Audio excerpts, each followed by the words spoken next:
Is this the age where she woke up and everything just clicked? What has she been doing in the past 40, 50 years of her life? Hello, welcome back to my channel. If you're new here, welcome. This is Essential Patience and I Am Patience. And in today's video, I'm going over a call on the Dave Ramsey show that I've been alluding to in several of my videos. If you have been watching a lot of my financial videos, I'm sure you've heard me talk about the situation with a 73-year-old woman. I may have said 72. She had zero retirement, and now she's trying to take retirement seriously. And I'm not coming to this from a place of judgment, but rather a place of learning. I think we can all learn something from this. And while we don't know her full story, there's some things that she said that really stood out to me that I would like to point out and demonstrate to us the importance of starting to save for retirement early. It's never too early to start. You don't want to be in this situation. Just to see the gravity of it, we're going to listen to the call. I'm going to stop here and there and put in my commentary, and I'll try to put like a link in the description so that you can go view it for yourself in its entirety. Let's get straight into this call. Robin is in Phoenix. Hi, Robin. Welcome to the Ramsey Show. Hi. Thank you, gentlemen. I'm watching my laptop. My call. Sure. I am going to retire in about 3 years at 76. I have no mutual funds and no 401k. My question is, should I buy or rent at that time at 76? 76, you guys. And while it's okay to work at that age, there are people who choose to work at 73 years old. Let's be reminded that it should be an option, not a requirement at 73 years old to still be working. She said she wants to retire in 3 years. So at 76 years old, that is more than 10 years the retirement age of the United States. I think you can start getting Social Security at 62. You do have to take like, I think 30% less, and then you get full at 67. And then if you wait till 70, you get like an extra 30%. You know any more? Like, put it in the comment section. She is essentially retiring 10 years after the retirement age of the United States. And that brought into a lot of question as to why that is. It gets worse. Okay. How would you be able to buy if you don't have any money? I've got time. So currently, my income is $4,500 a month. $2K is going to rent. $2K is going to student loans, and I spend $500 on daily debt, living expenses. This is the problem. Did you hear something that she said that was a red flag that I don't want to project onto her, but I hear a lot of people say? She said, I've got time. Even at 73 years old, she's saying she has time. And it's not like she's dying or anything, even though the lifespan of the average American is around that age of 72, 73. But she said she has time. It sounds like this is something she's been saying for a long time. Then before you know it, you're 73 years old. She says she has no mutual funds. She has no house. And she's spending $2,000 a month on rent. And she lives in Phoenix, Arizona. And I know Arizona is expensive, but $2,000 at 73 years old to live in an apartment is ridiculous. Gives me the impression that she is spending and has from a younger age spent more on expenses than she had to. Yes, she needs a place to live, but she could find a much cheaper place. It may not be up to par for her, but I'm sure she can find a really decent place for $1,500 in Phoenix, Arizona. So this call was posted about 8 months ago when I first listened to it. And I went to research what is the average rent in Phoenix, Arizona is $1,315 per month average, which means she could have found a place even below average. And then maybe she's adding utilities, but even then it would still not come to $2,000. That is an expensive rent. And that just shows me that she has been spending above her means for a long time. It's almost 50% of her take-home pay of $4,500. And $4,500 is not shabby at all. That equals a take-home pay of $54,000 a year. And she is spending $24,000 of that on her rent. I don't see why she has zero mutual funds. Making $4,500, this is nothing new. It's not like she just started working. This is years and decades of financial irresponsibility. You're 70 years old and you have a student loan? Yes, yes. Haven't paid it off yet, but I will pay it off. Okay. What's the balance on it? $12,000. Wow. So I'm paying $2,000 a month. She still has student loans, you all. I wish they had asked how much she had in total. This is not something that she's been doing for years. $2,000 a month is a really large student loan payment. It sounds like she's probably either been paying the minimum for years, or she just hadn't been paying at all, and now they're coming after her. This is why it's so important to start paying off your student loans beyond the minimum early. If you don't pay for it now, later it's going to come back and bite you. If you are delaying, it's added on interest upon interest upon interest. And now she's 73 years old, still paying off her student loans. Pay as much as possible and just get it over with. There are people who continue to go to school to push it further and further and further. Well, there'll be a time where you're not going to want to be in school anymore. You can't just keep going to school till you die. Do you want to be in your 80s taking college level classes just so that you don't have to pay off your student loans? This is not the life you want to be living and dealing with at 73 years old. I'm really curious how you end up with a student loan at your age. How did you do that? Well, that's called paying the interest. I paid the interest only for a long time. So What's a long time? 2005, I guess. That's when I graduated. You graduated in 05, so you graduated 20 years or 18 years ago. And your degree is in what? Well, that particular degree, I've got some more since that time, but that particular degree was in communications. Okay. All right. What do you do for a living? I'm a quality inspector. This degree was back in 2005, and she said she's had more since then. Back in 2005, student loans was not what it is today. If you look at the Harvard University tuition, it has like doubled since then. So when we're talking about the student loans, you have to realize that it's not what it used to be. Student loans used to be much smaller on average. Now the median student loan debt is about 20,000's range. The average is 37,000. Almost 20 years ago, she would have still been 53 years old. They said 18, so maybe 55.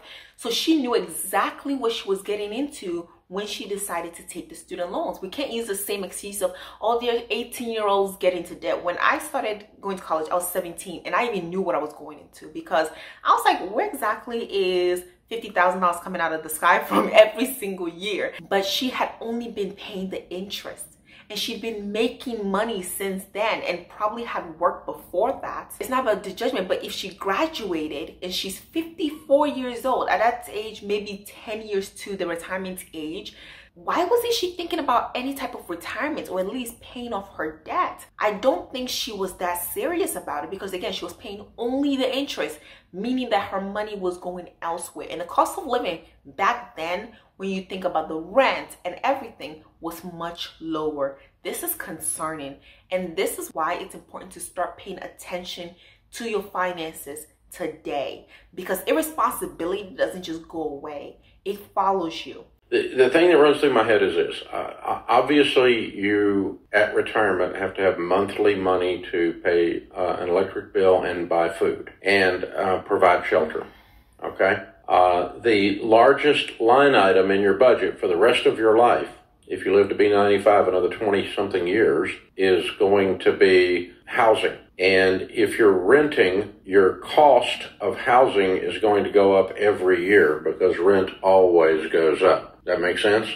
Yes. If you buy, at least you're locked in to what you're going to be spending on housing from this point forward. So buying is good. Having a paid-off home by the time you get there is even better. And, of course, having a nest egg to live on. So do you have a pension in the background of this, or are you counting on just Social Security to feed you? No, I'll finish the rest.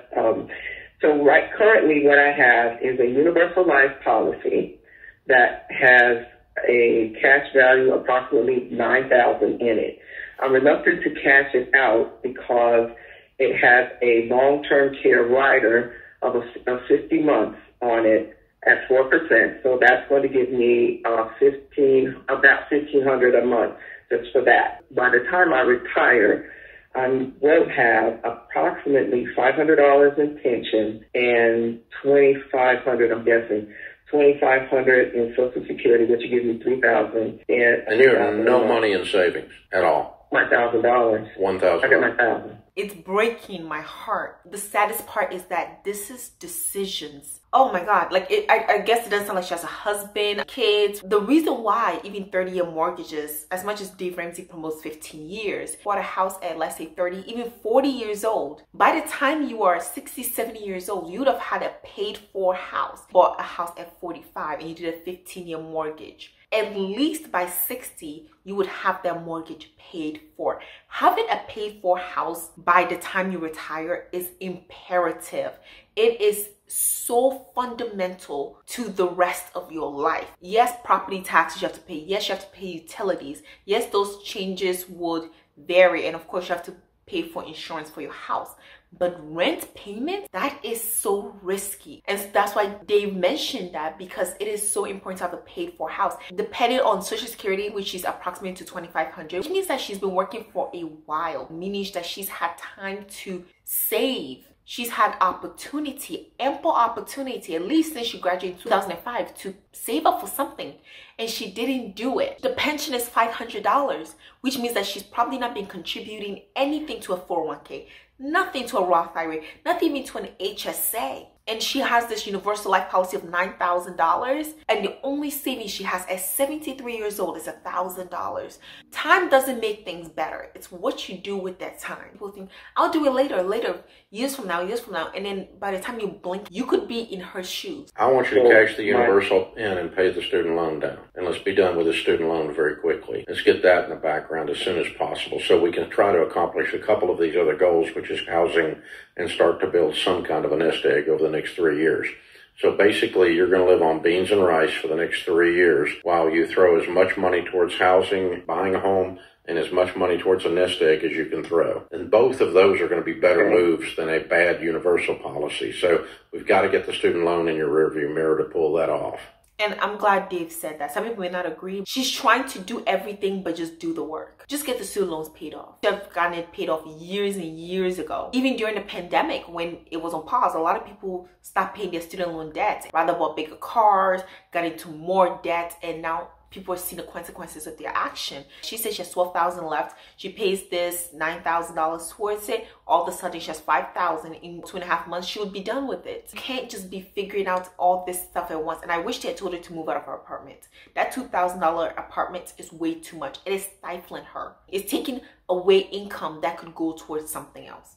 Okay. Get the student loan in your rearview mirror, build an emergency fund, and then start saving for a down payment while you're putting at least 15% of your income or more into retirement.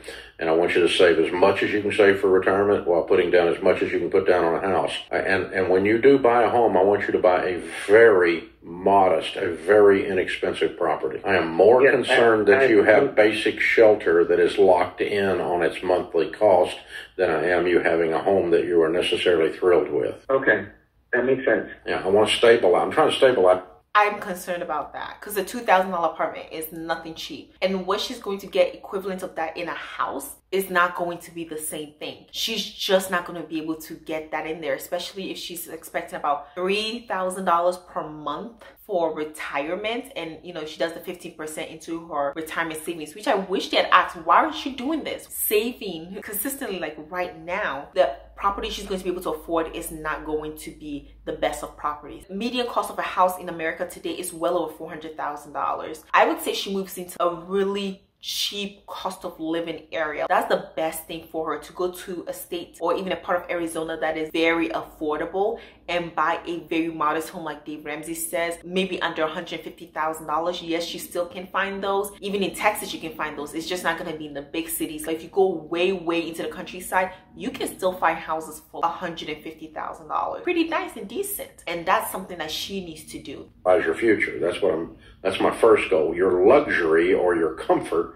are secondary. But stabilizing the shelter aspects of your future next 20 years is really what I got to lean on. And wow. Well, the good news is I think you can actually make a pretty good dent in 36 months on this if you'll be very focused. I think that might be one of the oldest student loan debt callers I've had. And I don't throw this word around lightly. You know this, Dave. She's a victim of this cultural message that has said, you get a degree, you're going to get a raise. I disagree. She is not a victim of this. And without Social Security, this woman would not be able to retire. Now, I don't know if she has kids, a husband, what she went through in life. Is this the age where she woke up and everything just clicked? Like, what has she been doing in the past 40, 50 years of her life? 401ks were introduced years ago, around the time where she would have been working. Even with her degree and the type of job that she has, I'm sure her job offers benefits. 401k matches. I don't think this makes her a bad person. It just means she is irresponsible. This is not society telling you this. I know people who had student loans. They otherwise would not have been able to attend college in a lot of different ways, especially for their degrees. Like if they are getting a medical degree, a lot of people just don't have $300,000-$400,000 sitting there to pay for a medical degree. I've seen people paid off, go on to live very nice lives, buy houses. I'm surprised she doesn't even have a house. For the American dream, a house is included. So I wonder why she just never thought about buying a house years and years ago. Has she ever owned a house? There's so many questions that I have that I don't think she's a victim of some social stigma and taking out student loans, because again, she's much older than the people who are struggling with student loans today. But even beyond that, she's had years and years of learning. When she took out the student loan debt, it sounded like she was in her 50s, so she should have known better.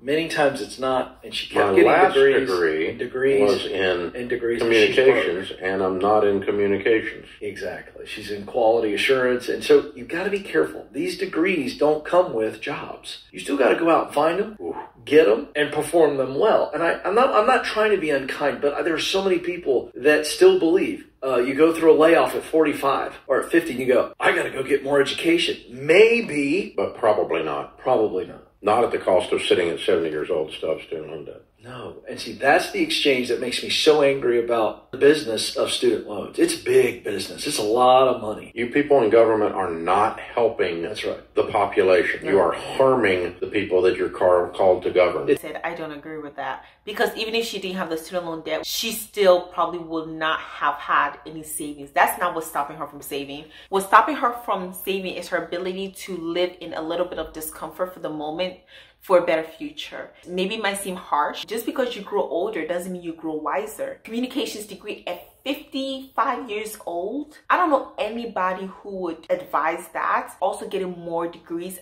after that. Not even having any type of savings, retirement. I just don't know what went through her mind at 35, 45, 55, 65, even 70 years old for her to start getting serious right now. Because I know that I'm pretty early in my age to be thinking about retirement. Even then, I would think that in your 30s and 40s and 50s, like people are talking about retirement. At 50 years old, in your circles, you're not talking about retirement and what retirement will look like. I just find that really hard to believe. She's made her choices. She's gonna have to lie in that bed, as uncomfortable as it is, with not a paid for house. She doesn't even have a retirement account. And it doesn't sound like she even has assets. I found this highly disturbing.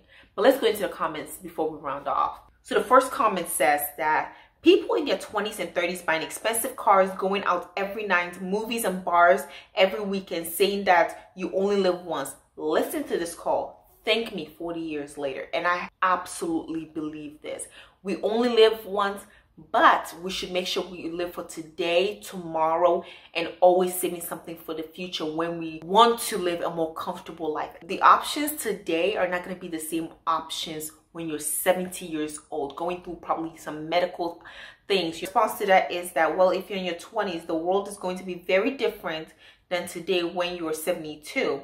Not sure there's much you can do about saving for retirement if money doesn't exist by then. I don't know exactly what that's supposed to mean.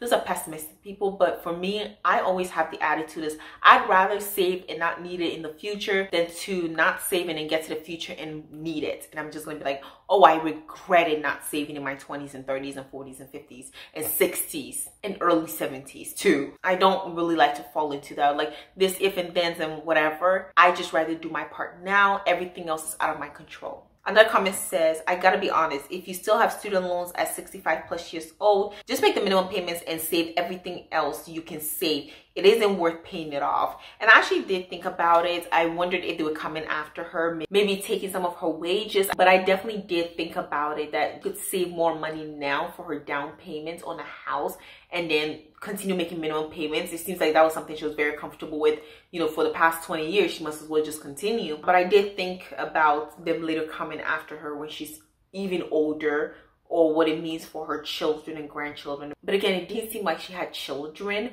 or maybe if she did, maybe they talked to her about it, say she didn't listen. And that's another thing. I think there's some parents out there who believe that their children should fund their retirement. And that's actually called the sandwich generation. So people whose parents, let's say, need care and money, and then they have their own children, their own families who also need their care and money. So you get sandwiched in this, where then it passes on from generations to generations.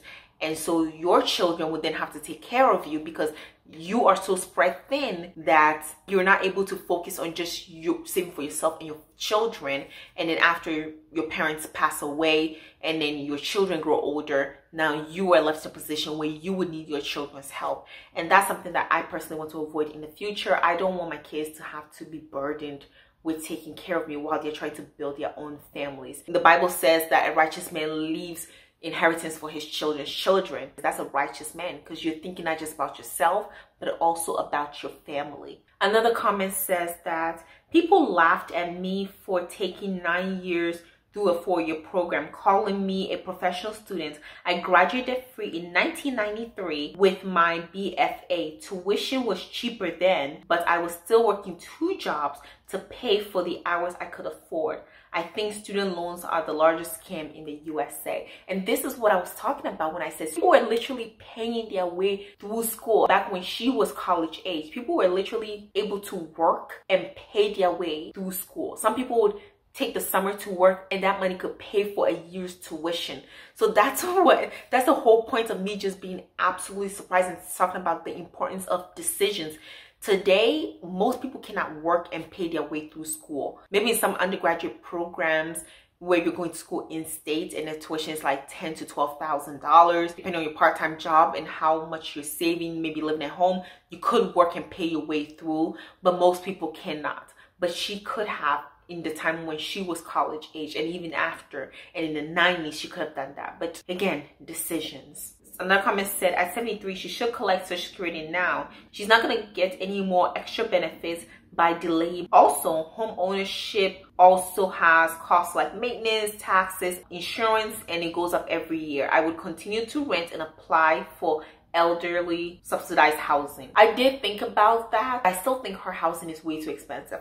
At 73 years old, if she collects Social Security, I think you have to make under a certain income before you can qualify for not being taxed. I'm not too versed on Social Security. So somebody did respond and say she can't take Social Security while still working. She makes too much money, I believe, which was exactly what I'm speaking of. I think she has to cut down her hours drastically for it to make sense. But I do wonder if she does work and then she takes Social Security, but then she puts a lot of money, like upwards of say 25, maybe even 50%. I think that could be the max, into her 401k, if that would work. So she would be able to lower her taxable income, but still be able to collect Social Security. So she gets several benefits of, okay, she's getting her Social Security now, that $2,500 would go towards a cheaper rent.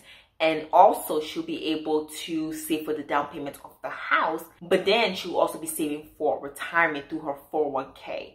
And I think that could be something that she could explore and do. And the absolute last comment is, people laughed at me and my hubby for being frugal all these years. We helped pay for our kids' college, gave them down payment for their houses, and bought them their first cars. We have been debt-free for 15 years and can afford to do whatever we want.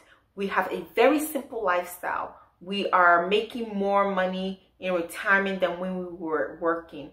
Who's laughing now? Now, I don't think this you can just laugh about, but I think this is what I hope everybody has in retirement. It's really sad to see people working past retirement age because they have to, not because they want to. It is really sad for me to see people go through life doing anything that they can, not even saving $100 a month. If this woman had saved just $100 a month for the past 40 years. So let's say she was in her 30s, let's say 33 years old, she started just saving $100 a month and put it in the S&P 500. After 40 years, she would have had well over $1 million. And I know people always say $1 million isn't what it is, $1 million, but with $1 million from just saving $100 a month, starting when she was 33 years old, she could have been able to buy a house, pay off her student loans, and still had a quite substantial cushion that she could have lived off of with her Social Security. So for example, let's say she did do the savings, $100 a month, and now she's 73 years old, she had $1 million, and then she decided to buy a $300,000 house. She would still have $700,000. Then let's say she then decided to pay off her student loans. That's another $12,000. So she still has almost $700,000 left. Let's say she paid taxes because it was a pre-tax 401k, traditional 401k. Well, yeah, she would still have over $500,000 left. And she can collect maybe a couple percentages, maybe 3% per year with her pension and her Social Security. She could have had a fabulous retirement. Now, could she have gone around the world and traveled in yachts? No, but she would have had a very good retirement today. The best time to have started saving was 30 years ago, but the next best time is now. I just wanted to bring this call to you because I found it heartbreaking, and when I heard it, it's been in my mind for months on months now. I know I referenced it a lot in my videos, and I find it heartbreaking. I absolutely do, and I don't want anybody to reach there. So even if you can just afford just minimal investments into your retirement account, be sure to watch my video on the changes for 2024 on the retirement accounts, including the HSA, the 401k, and Roth IRA, and how you can start investing and start saving for your future, because nobody should be in this situation. And there are several ways that you can do at least to combat the ups and downs of life. So let's get into the comment section. Let me know what you think. Did you find this as heartbreaking as I did? Because it definitely broke my heart. But let me know what your thoughts on this is. What you're doing to make sure that you are not 73 years old with no savings, no retirement, hoping Social Security comes through for you. And what steps you're taking today to have a good retirement. Put your comments in the comment section. I'll be reading it. So be sure to like this video, subscribe to my channel if you haven't already, and ring the notification bell so you do not miss out on any of my videos. And if you know anybody who this video can help, please share this video. I think it's an important message to get out there and making sure that everybody knows this, so nobody will be like, oh, I didn't know. Make sure that they know it. So share this video with somebody who you think would definitely enjoy it or at least help, so that we can get this conversation going. So thank you all for watching this video, and I'll see you in my next video. Bye.